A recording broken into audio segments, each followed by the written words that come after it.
right, so recently I've had so many messages from people just telling me that they need help, that they have this problem or they have that problem. And I am so convinced that most of you guys' problems will not exist if you guys just learn the art of communicating. This is one of the most important life skills that one can learn on this earth, because we interact daily with humans. And guess what? The biggest problem is when someone doesn't know how to get their point across, they end up getting frustrated, and then it just gets to a point of conflict. It doesn't have to get like that. When someone is upset or frustrated, understand that they are just trying to express themselves. All that person wants to be done is that person just wants to be understood. And once you actually enter every conversation with this concept, no matter how angry or upset someone might feel, they just want to be understood. Now that's down to you if you want to be in the position to understand that person. You don't have to sit there and understand someone's perspective of a situation, because most of the time you don't have to. But anyway, the reason I'm making this video is because I've had so many people ask me, how can I be a good communicator? I want to learn how to speak. I want to learn how to express myself. I want to be able to be confident. You need to understand that the base of being a good communicator is an all-rounder. You can't pick and choose what areas to be good in. And the best way I can explain this is when people want to go to the gym and they say, oh, I just want to lose fat around my stomach, or I just want to lose fat around my arms, is that you can't just target one specific area. It's an all-rounder, which is why I've always said to you, with everything that I say, is it will always be the who that you create. And the reason I say it will be the you that you create is because you need to build a solid foundation. Most of the time, the reason why you cannot communicate is because you have no conviction with the words that you speak. You have no confidence to back those words that you say. And the reason being is because you don't believe in yourself. You live in constant doubt. So whenever you say something, straight away you enter this mind frame of, oh, how are they going to react to what I'm saying? Oh, are they going to like it? So now you're just thinking about how they're going to view you, and you're not actually caring about what the other person has to say. Because the most important thing is the reason to why you said the thing that you were saying. Understand? Because when you communicate with someone, all you're trying to do is get to a point of understanding. Most of you guys just care about what you think. Oh, if I say this, how will he react to what I think? Oh, how am I gonna feel? It's always about how you feel. This is the problem. You guys need to understand that to build the highest skyscraper, you need to dig the deepest foundation. And this is the same thing. Once you build confidence with yourself, with very little simple things, how do you do it? Just follow through. Confidence is follow through. Having evidence behind you to show that the words that you speak are true. So whenever you have a conversation with someone, you don't go back into the back of your mind and start doubting every word that you say. Oh, did I say the right thing? Was it good enough? How are they gonna react to this? It is very simple. The other day I had someone ask me, oh, hey Sunwar, look, I'm having this issue at work, and these two people, they're not treating me the best, and like I want to say something, but I'm worried that they might react, and I've got this man, like, you're just, what should I do? They said, what should I do? I'm telling you, why do you guys have to overcomplicate something that's very simple? Do you want to get out of the situation? Ask me. Just answer that simple question. Do you want to get out of that situation? If the answer is yes, well, you communicate it. And the way that they react has nothing to do with you. It's just a projection of themselves. But now you've managed to communicate that your point across.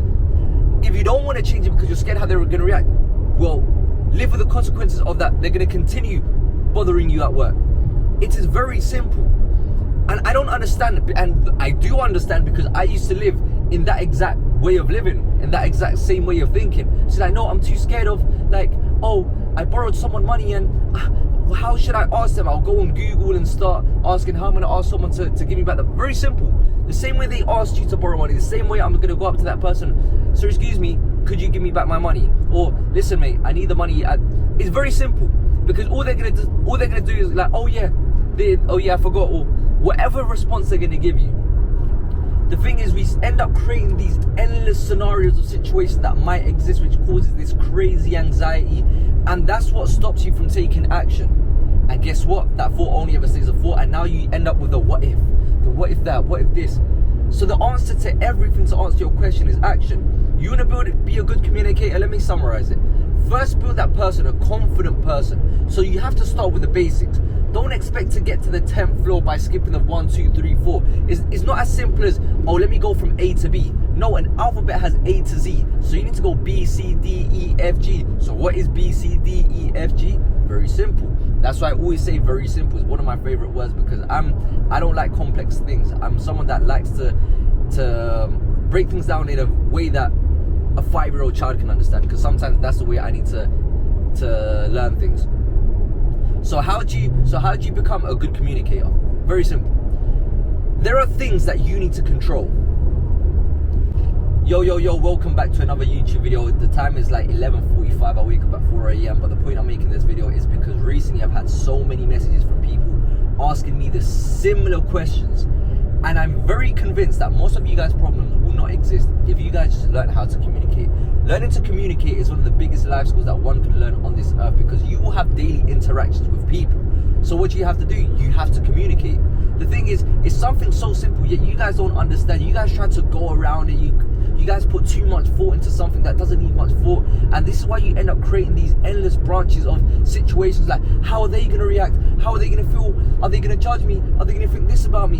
When the reality, communication is just getting to a point of understanding. Because if someone does react a certain way to it, it's not because they disagree with you, or maybe they just don't feel understood. Once you enter a conversation and you enter it into the point of, how can I understand this person? What are they trying to say? Within that anger, within their way of reacting to what I'm trying to say to them. Now the other thing is, you don't actually have to sit there and want to understand someone. But the thing is, if you want to get somewhere and able to successfully communicate or take a conversation somewhere, you're going to have to get to a point of understanding. This is why wars happen, because no one wants to get to a point of understanding. But anyway, that's not the point I'm trying to get to today. One of the best ways to become a good communicator, you need to understand that you need to have conviction and full confidence with the words that you speak. But most of you guys are not that confident person, which is why you always need to focus on the who. And I've always said the same thing. You need to focus on creating a person who's disciplined, confident. And you might say to me, oh yeah, it's so easy for you to say, look, confidence has nothing to do with anything external, with the way that you look, with the way, and I used to think that for a very long time. And this is coming from someone who has experienced what pretty privilege is. And let me tell you what pretty privilege is. Pretty privilege is realizing that you get some certain benefits for the way that you look. Is that true? 1,000%. Because I went from a point where I got no attention. I wasn't that, say, cool kid, good looking person. Growing up, I ended up getting a lot of it. But guess what ends up happening? That makes you the very opposite of confident. Because now your looks becomes your actual identity. Now you're just seeking the validation of others. But guess what? Time goes by, you ain't gonna be young and beautiful for the rest of your life, and you start to acknowledge this. Everything has its periods. When you are no longer good looking or appealing to the opinions of others, guess what? Your confidence goes with it. This is why confidence is self-made. And how do you self-make confidence? With follow through. You need to learn to be an attractive person. Being an attractive person and being a good-looking person is something very different. Being good-looking, it is out of your control. But being attractive, it is all in your control. Because there are a lot of good-looking people who are not attractive. And I'm going to show you exactly how to be an attractive person. Now, being an attractive person is someone that attracts people that like you, that like your energy. And it doesn't mean that you have to live your life pleasing everyone. I've already said it already. The person that lives their life trying to keep everyone happy does it at the expense of their own. So how do you become an attractive person? Listen, everyone has base core values which they live by and they respect. This took me a long time to understand. I had so many values which I just ended up shifting and not respecting because, oh, this person didn't like this, well, guess what, I didn't like it either. Or this person didn't like that, well, I didn't like it either. I grew up in a religious household, so whenever I was confronted with someone that wasn't religious, oh, guess what, all of a sudden it's like, yeah, no, God isn't that deep. Doesn't make sense. So you try to shift your identity that you end up not having, you end up don't having any, this is when you end up speaking so many languages, that you don't end up having any beliefs, and the person that goes everywhere goes nowhere. So when you stand strong with your values, you will highly attract people that stand firm with your values. So there's a lot of different factors which I'm going to cover into the situation on how to create the who of creating this attractive person. The first thing you need to do is your physical appearance. Not to look good for others, because this is going to contradict the very thing I said about being a good looking person, but looking good for you. Now when you look at yourself in the mirror, genuinely ask yourself, am I content with the person that I see in front of the mirror? If the answer is no, you have a very big problem. Because whenever you conversate or you have an interaction with someone, at the back of your mind, the way that you are judging yourself, you think that that person is judging you, but in reality is a projection of your own thoughts. So that's what's going to be happening. So that's why you need to focus on sorting that out. If you genuinely look in the mirror and you're content with the way that you look, well, you have won, my friend. But guess what? If you're not, you have some work to do. There is no issue. The second you decide that you want change and you take the actionable steps to do it, you have now become confident. It's a daily process. It's a journey. It is not a destination. Once you have done that, the next important thing is, as sad as it may seem, your first appearance means everything. So people are going to judge you by the way that you look. People are going to judge you by the way that you speak. Even though that doesn't base who you are, it does make a big difference. Like I mentioned, you can't control the way that you were born, the way that you look. If you're black, white, yellow, green, blue, you have 3 eyes, 4, you can't control that. That you can only accept. Now focus on change. This is the thing. It is very simple. Ask yourself, what can I this thing that is bothering me? You only have 2 choices. You only have 2. Can I accept it or can I change it? If I cannot change it, I have to accept it. And there's a very simple quote which is so simple, so soothing, but yet it flies over so many people's heads. If you're in a situation and you cannot change it, why worry? If you're in a situation and you can change it, why worry? Now keep on repeating those 2 simple sentences until you understand it. Now going back to your first appearance, which you can control, this goes now into your hygiene. It now goes into the way that you dress. It now goes into the way that you groom yourself. And as a man who has managed to feel the live effects of being well groomed, of smelling well, of dressing well, let me tell you something. It is one of the biggest cheat codes that you have in this game. Stop trying to wait for the world to adjust to you. You have to adjust to certain rules. If not, you will always lose. And this is the problem. Most of you guys just feel sorry for yourself, blame yourself. Oh, why isn't this adjusting to me? Listen, the world is cold. It doesn't care about you. That's why you need to adjust to it. And this is exactly what I'm trying to show you now. You need to control the way that you dress. And how can you do that? Well, it's very simple. There's a lot of tools nowadays that you can use to dress in a well manner. How can you do that? Well, simple. You got Pinterest. Pinterest has a very simple way of getting inspiration of things that might suit you, might not suit you. You go into stores, you try the clothes on, you see if it suits you, see if it doesn't. Like, you have to try. If you don't try, you will never know. And when you put on these garments of clothing, wow, you feel good. But guess what? If you genuinely feel good within your body and you feel good with the clothes, that is a double cheat code. Like, you feel unstoppable. Now when you get a good haircut, you feel even more unstoppable. And when you smell good, boy, that's it. You're over the roof. But that's not enough. That's not enough. So make sure you get a haircut that suits you. You try it out. I've had so many different hairstyles. Again, understand that every hairstyle gives a different message.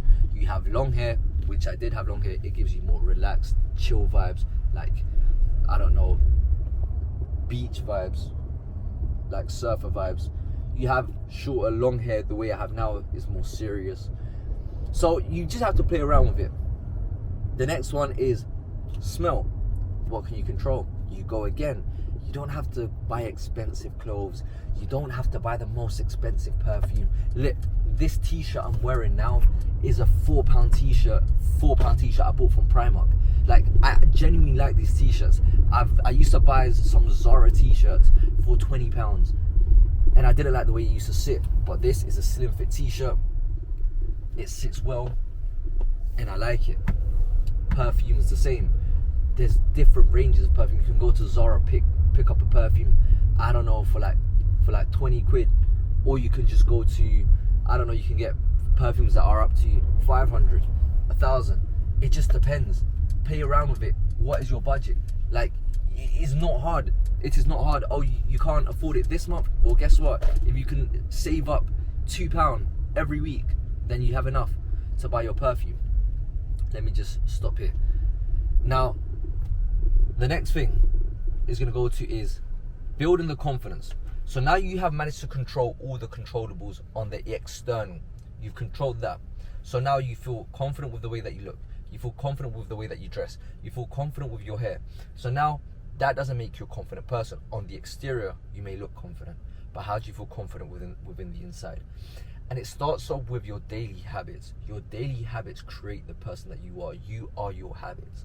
So I tell you this from a person who used to be very insecure, someone that didn't believe the words I was saying. I used to make videos like this, and I would always think at the back of my mind, oh, what's this person gonna think?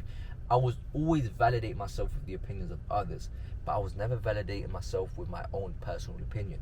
Because why? Because my words held no weight. How do you hold weight in your words? Very simple. It's a daily process, like I mentioned before. Identity is a state of being, so whatever you decide to be, that is who you will be. So if you tell yourself, I'm going to be disciplined today, I'm going to be consistent today, not tomorrow, not yesterday, not a week from now, today, because today's the only time frame that exists. The past doesn't exist anymore. We ain't going that way. The future doesn't exist. Is in a time frame that doesn't exist. Like, nothing can guarantee us if we wake up tomorrow. So what can I do today? I'm going to tell myself I'm going to wake up at a certain time. I wake up. Wow, that's my first win. So now I tell myself I'm going to eat healthy. That's my second win. I told myself I'm going to go to the gym. That's my third win. So now throughout the whole day, you stacked so many wins. When you have a slight inconvenience, which could say count as a loss, you have like 10 wins and you have like one loss. So guess what? It's like a game. We like games. So the next day we do the same thing. We stack more wins, less losses, more wins, less losses. That's what makes you a winner. You guys just choose to be losers. This is why I say never compare yourself. It's not a state of comparison. It is not. Use the state of comparison as a form of inspiration. See that point where you can also be, but where you are choosing not to be. So you waking up at 10 p.m. instead of 2 p.m. has now put you ahead by 4 hours. By 4 hours. So guess what? You've shown yourself I can do this. Then this is where it gets exciting. Then you start to ask yourself, what else can I do? And this is where you end up finding yourself. This is how you end up creating your purpose, because you can do so much more than what you believe you can do, but you've been living your life with so many limiting beliefs that you restrain yourself that this is the maximum I can do. Your base level, your standard is so low that when you learn to squeeze more and squeeze more and squeeze more, you realize that now your base standard is here when it used to be here. So when you work here, it's just like you are doing so much more than what you used to do before, but now your new standard is here, which is why your exposure to people around you who are winning is super important. Why? Because I'm doing this much, and if there's someone doing that much, well, guess what? If he can do that much, I can do that much too. So that's how you become a confident person. That's how you learn how to communicate. And it's late. I'm starting to lose my trail of thought. 12. I wake up in 4 hours. Love you guys. Let's go.